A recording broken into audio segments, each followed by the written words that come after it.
na ginamit ko, distilled water din.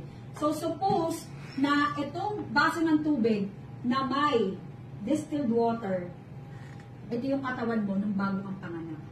Siyempre, sterile pa yan. Meaning ng sterile, wala pang kabahid-bahid ng burger, ng french fries. Kasi bagong panganak ka nito. Tama? Bagong panganak yung baby.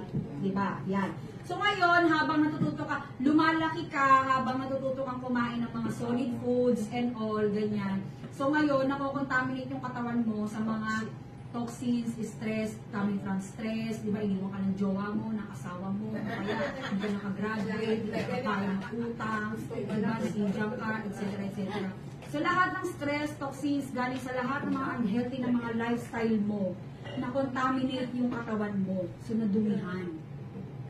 So ngayon, ano ang mangyayari kapag uminom ka ng vitamin C? Saan kilala ang vitamin C?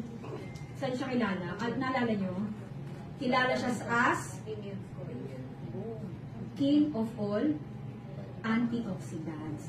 So ano ang mangyayari? Since punong-puno ito ng toxins, itong katawan mo, anong mangyayari kapag tininuman mo ng daily C po? Daily C. Daily C. Daily C. Diba? Tapos ihahalo mo sa barley. Oo, ano na mangyayari ngayon? Diba? Inuman mo ng capsule, tapos ng vitamin C. So, mas maliwanag. Brighter future. Liwanag ang buhay. Sabay pa kayo, diba? Si tatay, nagtitwinkle-twinkle na yung mata. Kanina may kuryente, ngayon mas lumakas. So, kailangan pala vitamin C.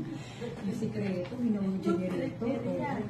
So, eto na, nasa na ako. Dali,